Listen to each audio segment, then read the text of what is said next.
ma soeur, viens, je te donne un petit secret, n'est-ce pas, que tu iras faire dans ton foyer. D'accord? Alors, premièrement, petit secret, arrête d'être jalouse bêtement. D'accord? Vos histoires d'être jalouse, quand ton homme a son téléphone en main, il cause avec je ne sais qui, tu es déjà jalouse, tu froisses la face, tu lui poses les questions, tu es en train de causer avec qui, tu es en train de faire quoi, ma chérie? Ne pas faire la jalousie bêtement. C'est toi qui es à la maison. C'est toi qui dors avec lui. C'est avec toi qu'il vit. Tu n'as pas besoin de jalouser ou de savoir avec qui ou ce qu'il fait dehors, ma chérie. Comporte-toi juste comme une bonne épouse. Prends soin de ton homme, il prendra soin de toi. Chouchoute ton homme, il te chouchoutera. Aime ton homme, il t'aimera. Sois avec ton homme, il sera avec toi. Ne regarde pas où il est infidèle. Ça ne doit pas te regarder, ma chérie. Vis ton moment avec ton homme. Vis tes instants de bonheur et tout avec ton homme. Quand ça va, sois avec lui. Quand ça ne va pas, sois toujours avec lui. Même si vous êtes buté financièrement, encourage ton homme. Donne des conseils à ton homme. Je t'assure, ça ne tape pas poteau. Ma soeur, sois heureuse dans ton foyer. D'accord? Laisse ça. Soyons des femmes matures. Bonjour chers amis, vous êtes toujours branchés sur Ringo TV. Après le conseil pour nos femmes qui suivent les téléphones de leur mari, en tout cas, ou de leurs copains, veuillez donc entendre que cette femme ne regarde pas ça de cette façon. Et alors, nous allons vous laisser écouter Lola Moana. Il était chez Koffi Olomide, il est parti. Mais alors, dans chaque orchestre, il y a plein de problèmes. Koffi paye, mais il y a certaines choses qui ne plaisent pas. Écoutez-lui. Ah bon? Donc, Marambangwe est bien dans la vanne, il y a un foot qui est beau, ça monde arabe au Kendete. Naïba on te danga i petit nanga Cambodge na brigade. Naïsa bango que donc biso toi to voyager té. Mais bato benga son aéroport. Ayoka ngati. Na fa na parler na moi 19h 18h ba petit ba na parler au vieux ba bin son aéroport to kete ngam na epsa bino to kete. Ah, ba benga son aéroport. Ngana ba mais depuis quand tu voyages à to dora ramna so na au choix na bureau OK non.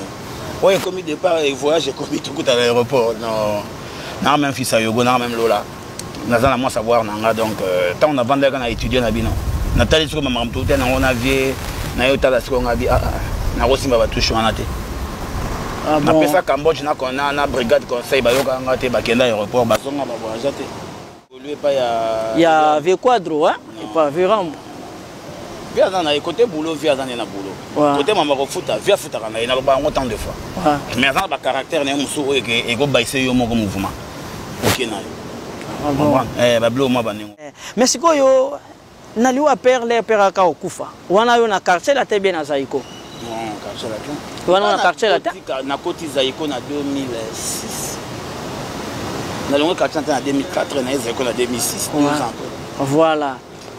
Donc, mais quand même Vérambo na tawana et Dakar parce que père azalaka pe mutu na ya. Asala kwa koka osala.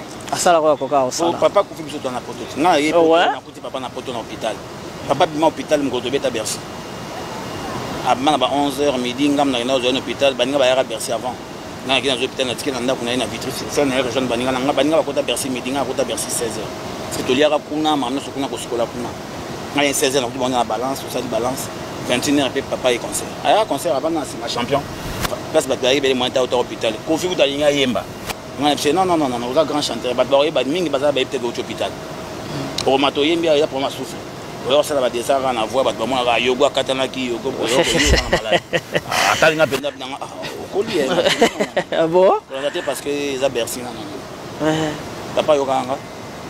Et tu es OK. Tu as 2 mois. Non, là, tu as 2 mois, 1 mois, à Kin. Tu as un concert en Suisse. Il n'y a pas où tu as un Lille, à Mulhouse. À côté de l'émission en Suisse. À Mata concert à Yembi. Ah bon? À Yemba, on a 400 ans, à Yemba.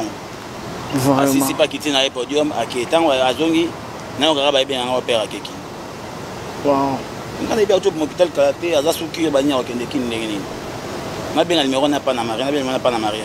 À 21h, 22h, on a un message, on a noté, moi, on a quitté la boîte. Parce qu'il fallait un musicien à Los Angeles.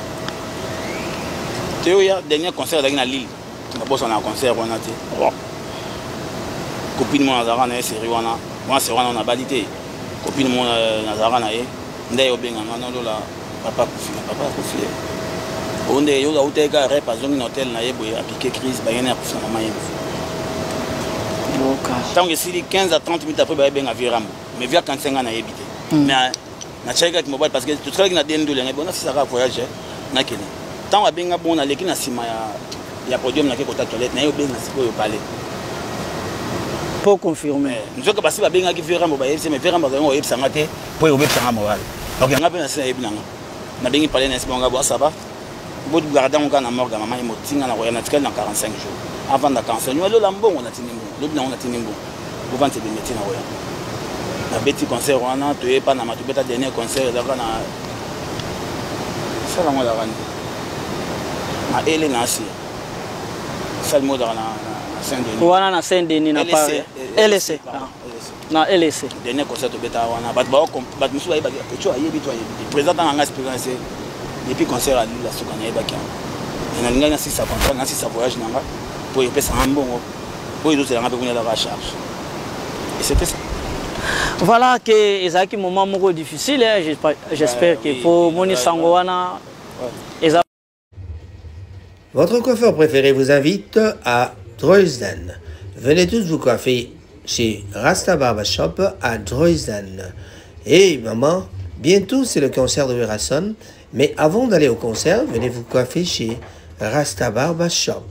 Écoutez ça. Ah, Balobi, Werason.